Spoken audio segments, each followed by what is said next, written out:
recognized symbol of excellence in sports entertainment. 252.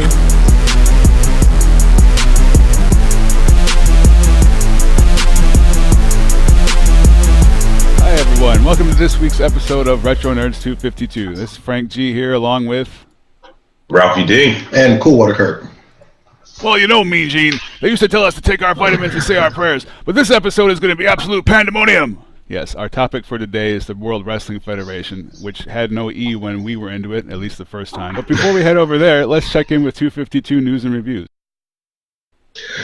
All right, looks like we're starting off the news and review with a somber note. We will begin today with...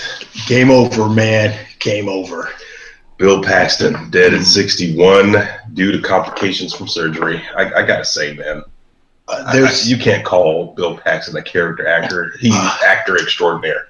I would have to say, probably in our little circle of friends, he's probably one of the most quotable guys. I mean, we say things still deep cuts. I mean, everything from chat to aliens, True Lies, the list goes on and on. Terminator, the first Terminator that he was. I believe I think I read, or either read or heard that I believe Bill Paxton is the only actor to be killed by the Alien, the Predator, and the Terminator. Hey, nice. You know, yeah. So awesome. Big ups for Bill Paxton. Yeah, thoughts and prayers to the family. R.I.P. And also keeping in form with today's topic, William James Myers, better known by his in-ring name George the Animal Steel, a professional wrestler, school teacher, author, and actor, passed away last month, February 16th, in Cocoa Beach, Florida. Yeah, you know what's funny about the man was not the character. I've seen some old interviews of George Animal Steel. As a kid, you see him, he's like a monosyllabic. And I know when we later on in the show, when we go into it, we're going to talk about our favorite storylines. But real quick, talking with George the Animal Steel, what resonates most with me was that love triangle between him, Miss Elizabeth, and Randy Macho Man Savage. Yeah, Elizabeth! Rudy! And the green tongue. Yeah, you know, he was a local teacher. He taught at the local high school for however many, 20, 30 years, you know, before, during, and after being George the Animal Steel. And it was totally that, though. When I was 12, absolutely believed he was that, you know, couldn't speak. Yeah, I guess to his students that would catch him like, man, you look a lot like this George. And he's like, do I look like that guy? Come on, that's not very nice to say. Do I act like him? No. So he was like playing that off. And people caught him, but he always stayed in character because that was the thing. Great. They used to stay in, right? Yeah, definitely. Well, you know what? Keeping along the lines of what we're talking about, Nicole Bass, the Queens-born bodybuilder turned pro wrestler and member of Howard Stern's Whack Pack, also passed away. She was hospitalized earlier last week, and then she fell ill, was hospitalized, and then passed away after being taken off life support after suffering a heart attack. And she was only 52.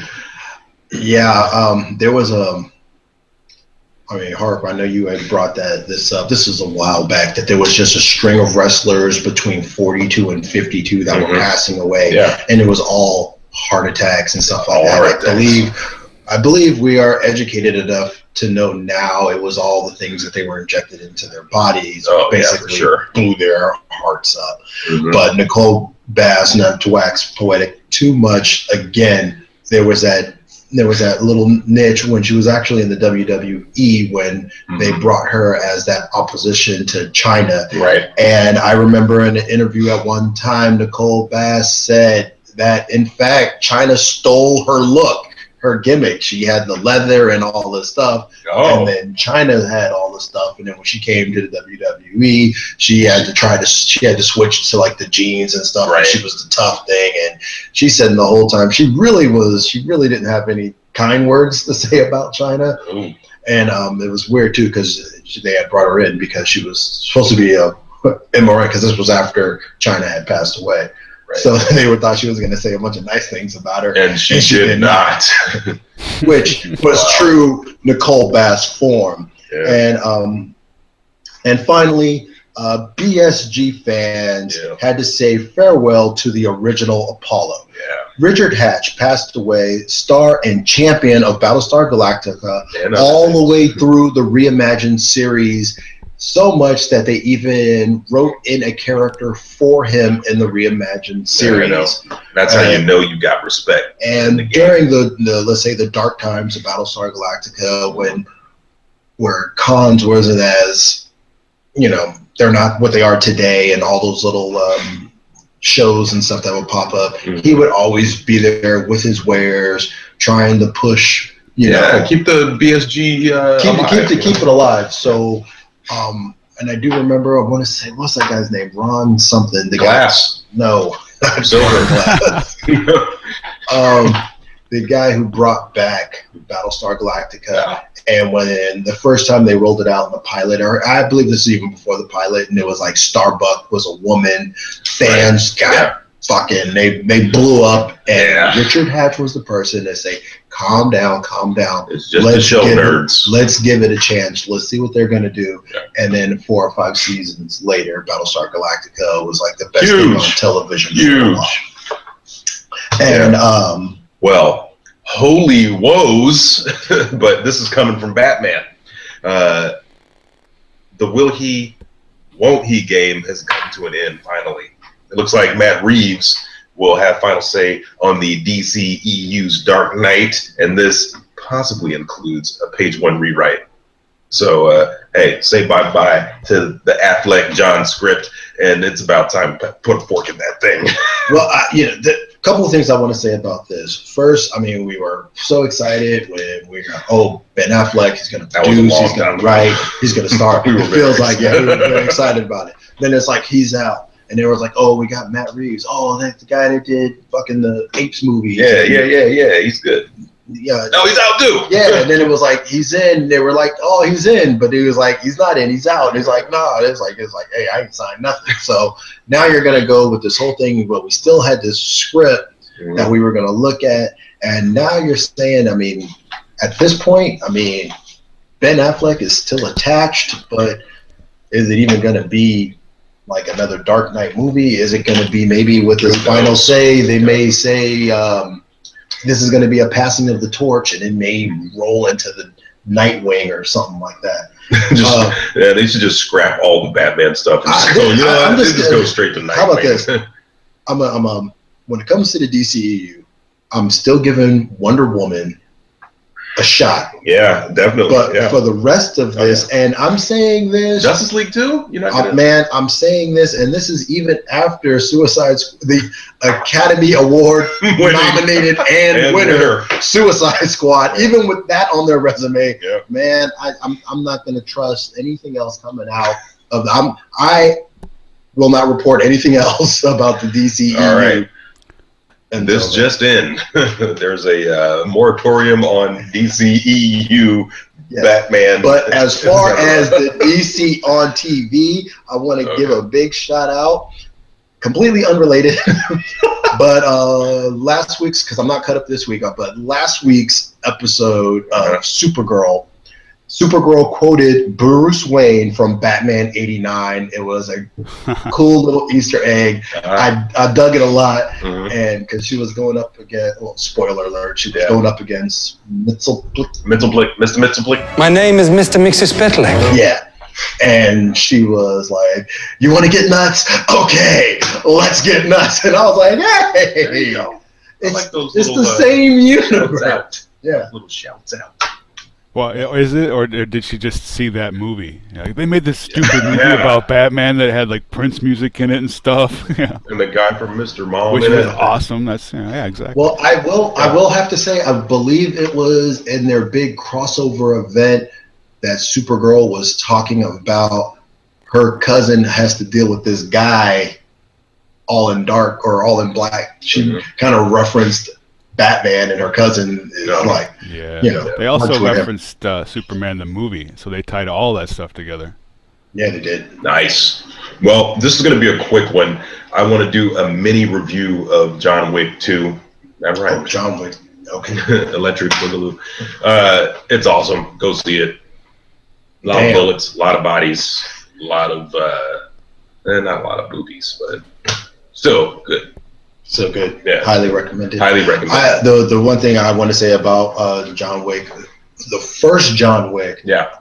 Not knowing anything about John Wick when I saw it, the one part of John Wick that intrigued me the most was this mythology that they had with this hotel, and you go there and you're paying everything with these gold coins, and they had this whole thing. And what John Wick 2 is kind of, they explored on that. A little bit more. And I know I told Ralph, this is off air, but I told him that I actually did the whole text John Wick thing. And I had to do I didn't know about the blood oath, but I'm just, this is cool water. And but you have an oath, you have your contract. I didn't know then what I know now. If I knew then what I know now, then I would have took it a little bit. Enjoyed it more. And the only thing I want to say is, look, I like rappers in movies, but there's certain people I know where who shouldn't play certain roles. I'm not gonna say anything else. All I'm gonna say is,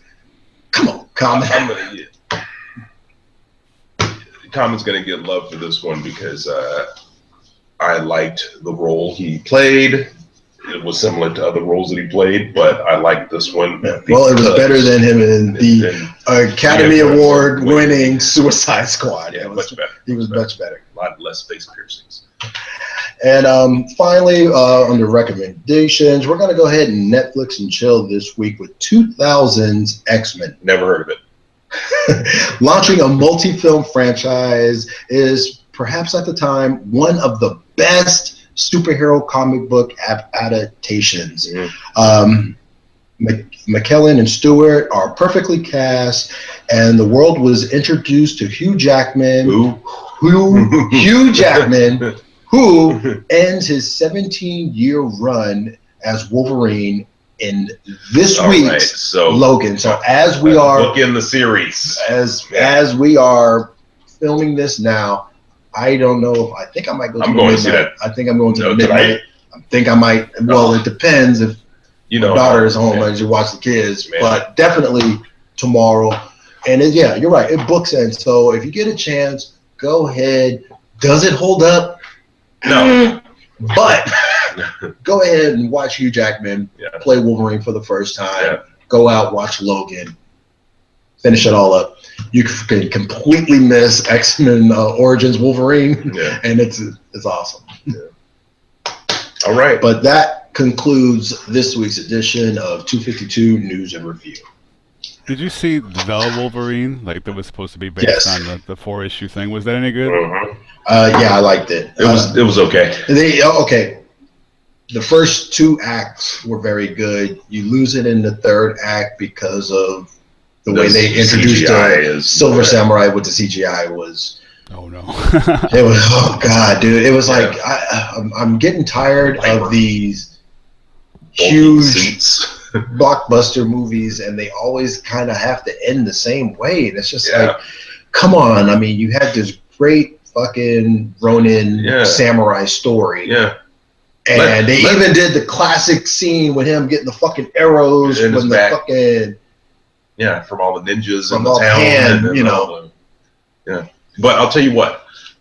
Don't kill off a badass villain at the end of the damn movie, man. You can bring him back. Bring him back in the beginning of the next one. Kill him in the beginning of the next movie. Well, and the whole thing for me, anyway, with the Silver Samurai had a really good story arc in the comic books, and they fucking went so left. It wasn't even funny. That's true. He in worth the watch though. Yeah, I don't know if this is a ringing endorsement, but it's definitely worth. Yeah, the first 2 acts definitely, but like all comic book movies, and when I say all, I do mean all comic book movies have a little wrinkle in the 3rd act. Some bigger than others. X-Men Apocalypse completely fell apart. That fell apart in Act 1. Then you got movies like Deadpool, which was so brilliant, but again in that 3rd act, you can, if you wanted to really nitpick it, you know, there was some stuff that I didn't want to pick nits because they did such a great job in the first 2 acts. It's like, you know what? I don't even care. They can shit the bed 3rd act, and they did it. Like, again, talking again about the Academy Award winning Suicide Squad. First act, good. I will say this. First act, tolerable. It was good. Tolerable. They should sell movie tickets. They give you like the first 45 minutes for $6, and if you want the rest, you can spend the rest of it. You know? If you'd like to continue, press A. You say that, but they did that, 3 months ago with Logan. They had a bunch of people come in, and they showed them the first 45 minutes. Damn.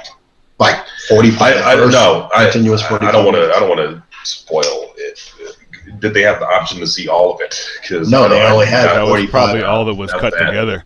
Yeah, they had 45 minutes, and they brought these people. Because, you know, a lot of movies, they'll have the whole thing ready, and they'll do it for a focus group or whatever. Yeah. And then they'll do some major rewrites. But they didn't rewrite shit on this one. They was like, here's 45. We got this, dog. Watch DCU do that. No, hell no. Well, that's not Marvel Studios, so it's not. Fox ain't got it like that. Well, 20th Century Fox is trying their best to keep their fucking head above water. Why do you think fucking Hugh Jackman's been playing Wolverine for like 17 years? Keeping this thing afloat. It was the only thing working for a while. Yeah, baby. The Nightwing movie is in production, by the way. to throw in that one bit of banned extra DC information there. Who's going to be Nightwing? Have they announced anything about it yet? I think they did. Burt Ward. I can do it. I'm pretty sure he doesn't sound like that anymore. Nah. He still sounds exactly the same, pretty much. He just doesn't have the you know what? You're right, because he did the voice in the animation and Adam West, and he still sounded like the same thing. Adam West, on the other hand, is starting to sound very old. Yeah, like you're holding the record, and it's just you got to get him in as many roles, get him in there and record, because he's getting old. He probably was 90 something. He's got to be. Yeah. Well, probably. I don't know. He was a grown-ass man in '66. Exactly. So, he was damn near our age. You know, a lot of that, they gave him all those. He started doing the voice roles on The Family Guy and stuff like that. And now they give him those Batman gigs. And he was broke and was having like serious financial issues and stuff, and was about to be one of those homeless old actors when like Seth MacFarlane hooked him up and said, "Why don't you come do this voice?" You know, and he's like, "I can do that, no problem, for however many $1,000 a pop." Yeah, and actually, Matt turned into he did work on SpongeBob and a couple other things. Yeah, a couple other things. Right on.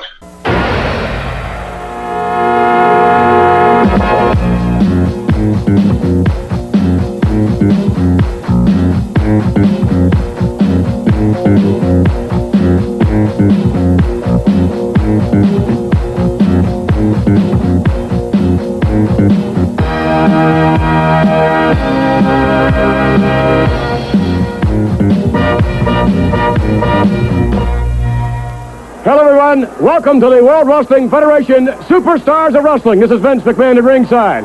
And this week we will take you into 1986, the year in review in the World Wrestling Federation. We will show you some of the highlights, obviously, because of the time constraint of 1 hour. We can't show you everything that happened. But nonetheless, when we return, we shall begin with the World Wrestling Federation champion himself, Hulk Hogan. My first real WWF memory was like summer before 7th grade, so 1985.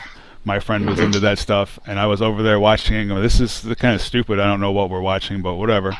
And then got to school that year, and immediately everybody at school was into it, and they were putting wrestling moves on everybody out at the gym and stuff. So it's like, I better learn this for my own personal safety. You know, it's, I used to get figure 4 leg locks applied by Cedric Bernard on a regular basis till I figured out how to counter that shit. I know mine was kind of similar in the sense that there was one kid in the neighborhood who watched it, and it was over his house, but it's not like they watched it. That they watched this like religion. It was it was him, it was his mother, his sisters, his grandmother, his grandfather, uncles. They were all in the house And they got the wrestling magazines too, which I never saw in anyone's home. Yeah, I always only saw them at 7-Eleven behind the counter because there was blood on the, Yeah, what was it? Oh, what were those magazines called? Pro Wrestling Illustrated. Wrestling? Yeah. Yeah, there you go. So And the Wrestler was the other one. Yeah, and it was always some guy all cut bloody on the thing or holding back a stringy hair or whatever. And I mean, I probably saw maybe a dozen televised wrestling shows, but that one memory of, I can't remember where I was. I think I was in New York, but there was like it was the close circuit TV of WrestleMania. Okay. And it was like, because I was aware of Mr.T. Right. And then that was I wanted to say it was a tag team of Hogan and Mr. T versus Roddy Piper and Cowboy Bob Orton. Mm-hmm. And I remember we were watching the shows and stuff. So watching that first WrestleMania, and I don't know if that was a definitive time of when Hulkamania happened or whatever, but I do remember Hulkamania was a baby. Watching. I want to say it was, the show was called Saturday Night Main Event. Mm-hmm. And it was one of those shows, because I remember it didn't always come on.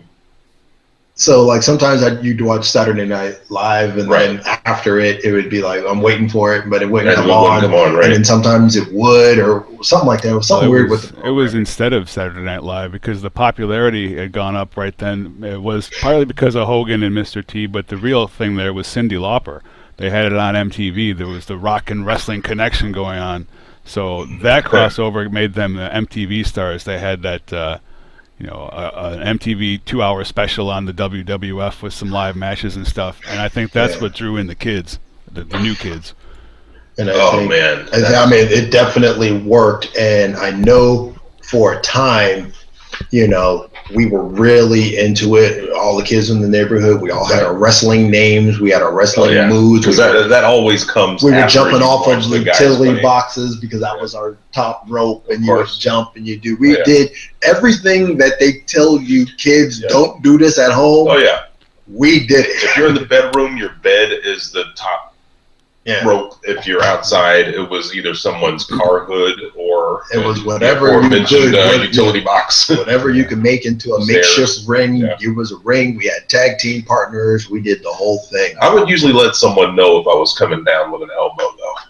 Would you do the same, or would you just come with it? I know. Signify. Well, yeah. Sometimes you wouldn't hear it though, and you would just get hit with a flying elbow. Hey. You know what this means. They didn't used to warn us not to do that at home, and we didn't know that it was, staged and arranged the right. But we still did put in the signals and stuff and let people know what was coming. Just instinctively, we saw it. We were mimicking the things that we saw. Oh yeah. And I think nothing shakes. I want to say probably at the height of my wrestling experience would have to be, and here's time to wax a little poetic. So if I get too excited, but what was it? 1996? 90, was it 98? 1988? 1988. No, I want to say about the first Pontiac Silverdome, 90,000 in attendance. And the millions at home. I would have to say there was a whole thing. It was when, the snapmare coming off the rope.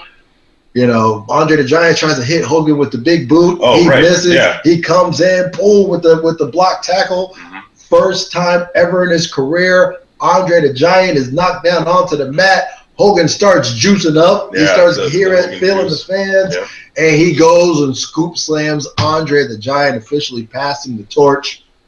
That right there, you can't. I dare anybody not to get excited about that one. I remember when I scoop slammed the dog, and she to this day, she got a trick knee. He scoop slammed a friend of ours that is, a hefty woman. Love you, big dog. But in true Hulk Hogan fashion, man, when he got up, his back is like, my back. Yeah, you did the same move. I did the same move. For Hogan. No, that wasn't. If you watch now, since we have access to all the years and years of stuff, that was not the first time, or even like the 10th time that Andre had been knocked down or slammed. But they still had us believe it. They really did. Of course they did. And I want to say, and this is, I could be 100% wrong on this, but there's always, you know how there's always like the wrestling lore and stuff like that. Yeah. Where I want to say Hogan said at that match, all the way up until the end, he wasn't sure if Andre was going to lay down for him. Oh, really? Yeah, because it was like they all said, you know, I mean, it was a predetermined because, Yeah. you know, during this time, this was definitely back in the day where wrestling was real, you know, and the outcomes weren't predetermined, but they were. But, you know, as a kid, you always knew Hogan was going to win. Right. Well, but he said that he didn't know because they said Andre the Giant. I mean, I think personally, health-wise, he was going through it. He was going to be done, but he wasn't sure. I mean, they just wasn't sure if he wanted to go out on top or if he was going to take that bump. Yeah. Yeah. Well, plus he was, you know, he would drink like 18 bottles. I'm like, ha, Hogan, I'm not going to let you pick me up. Oh. Yeah. I mean, when it came time for that body slam, if Andre, I mean, he was 6 or 7, 4, 500 and something pounds. Yeah. I mean, if he didn't want to get scoop slam, all he had to do was hook the leg. He didn't have to do that. All he had to do was set his fucking big ass size 22 feet, and he wasn't going nowhere. It's like when he picked up and lifted and slammed King Kong Bundy. It's like King Kong Bundy jumped, or otherwise he was not doing that shit.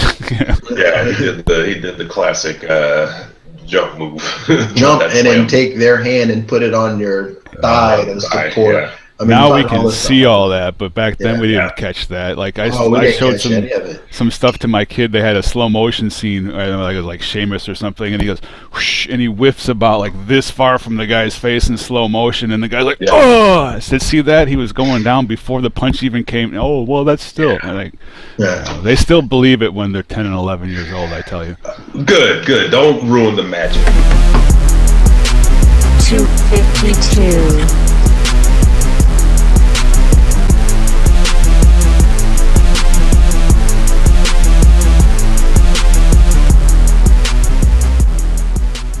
Adonis, pull yourself together.